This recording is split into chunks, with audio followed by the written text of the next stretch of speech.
大家好，又係我 Rebecca，再一次喺呢個教育學嘅頻道咧，同大家去分享。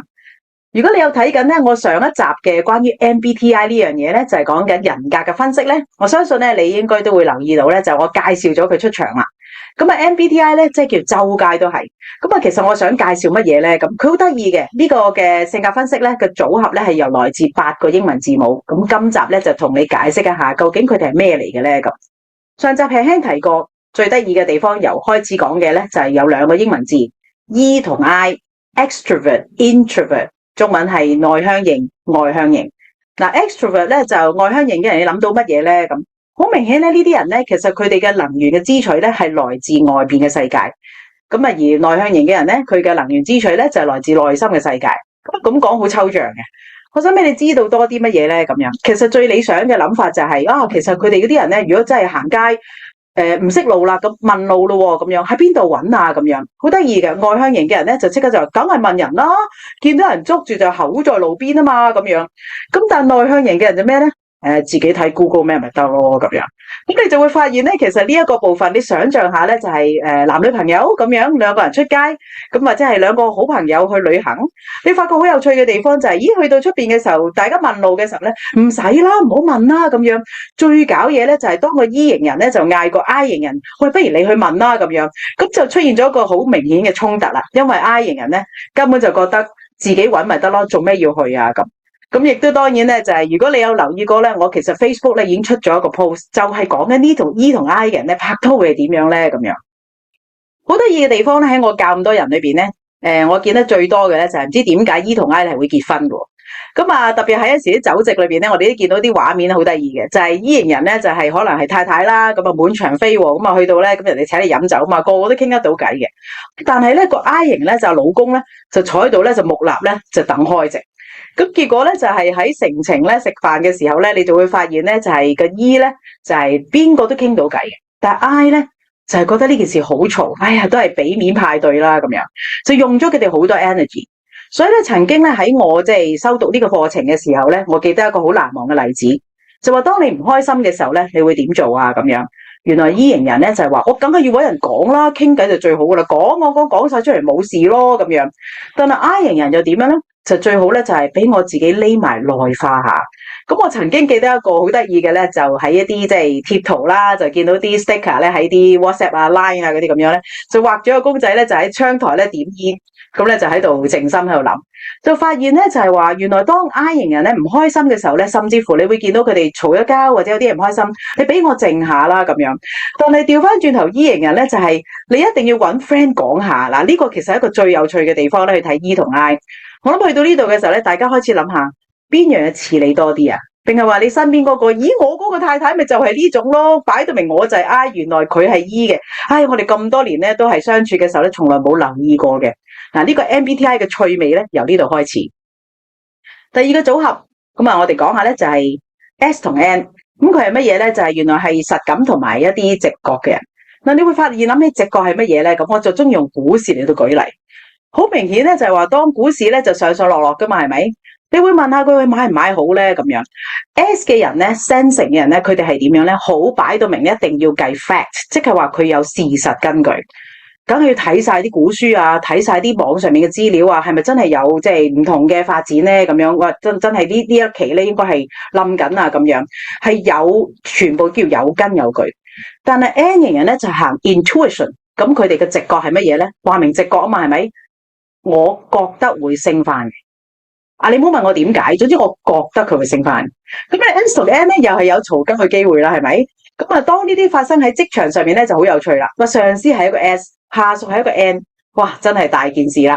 就係老細咧中意乜嘢都有根有據，要有一啲 logic 或者要有咧即係數據表現啦，係咪？咁啊最好咧俾晒我啲 record， 我睇翻晒咁多年嘅 record 先啦，咁樣。點知 N 型人嘅下屬咧就係唔使啦，我覺得應該上次係咁都 OK， 今次咪跟翻咪得咯咁樣，哇，出晒事！原來你發現咧人際關係嘅相處裏邊咧，你越能夠理解對方咧，你先至發現能夠即係發揮得淋漓盡致，大家合作愉快嘛，係咪？所以 S 同 N 咧喺好多時候咧喺即係工作上面嘅世界裏邊咧，你就發現 N 咧係嗰啲即係比較多啲創意嘅人嚟嘅，其實，但係 S 嗰啲人咧全部有根有據。咁我哋世界上又唔可以全部係咁嘅，你有冇想象過醫生醫人係點樣咧？喺我教學裏邊咧，大家如果有認識我咧，知道我有教醫管局啦，係咪？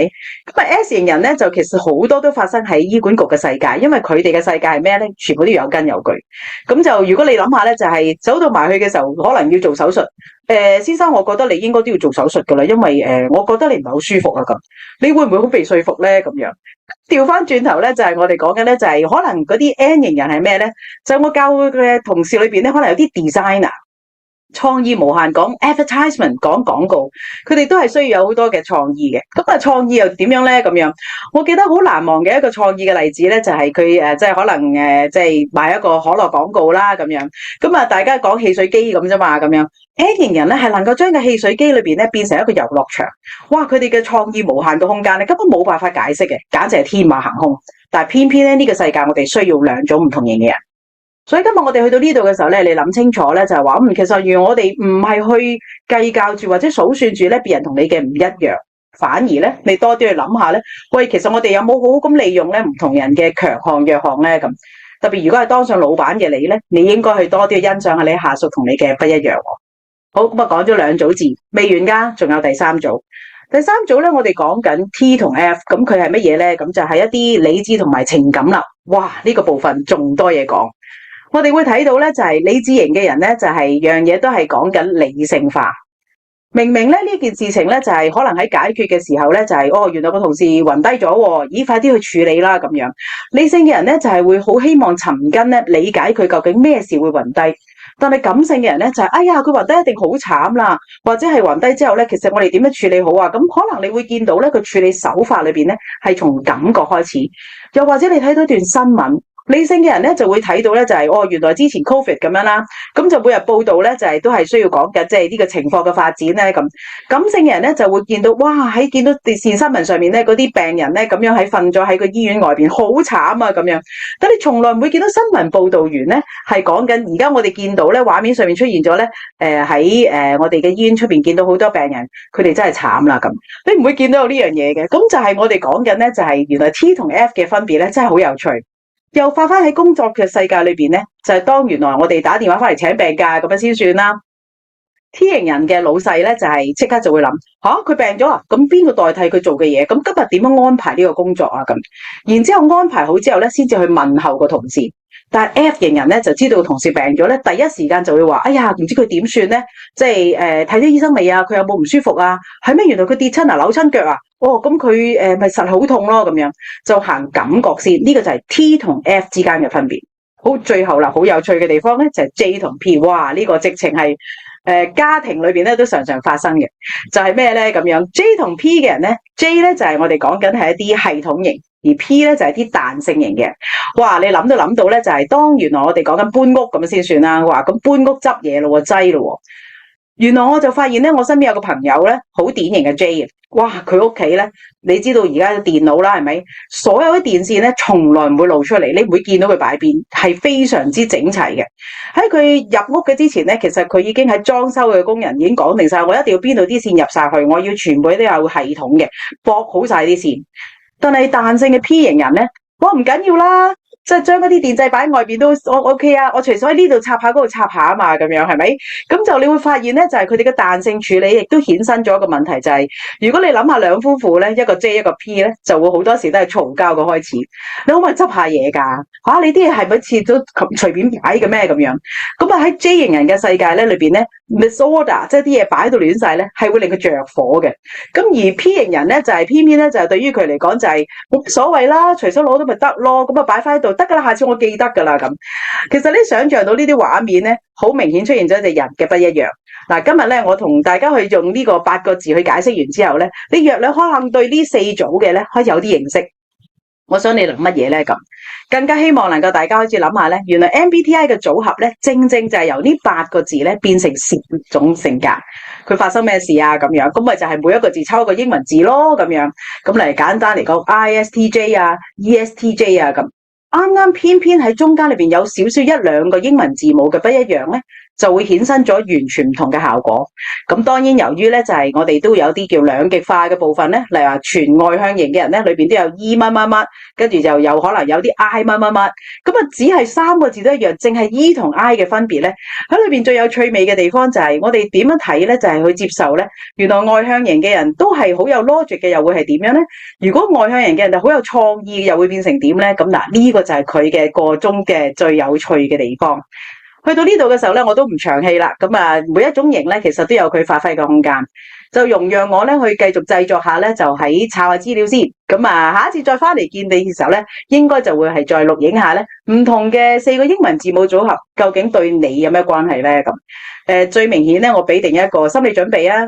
佢喺人際相處，可能係夫婦之間、上司下屬，而更加重要嘅地方咧，就係可能影響住你本身咧對於人嘅了解。希望我今次錄影呢一條片咧，去幫到大家咧，係對認識自己啦，認識你身邊你關注嘅人咧，我相信係你聽下之後覺得，哦，原來佢係咁嘅，唔怪得知啦咁樣。可能嗰個係你老細，你個太太。希望我哋唔同嘅片段裏邊咧，帶俾你都有唔同嘅教學上面相長嘅機會。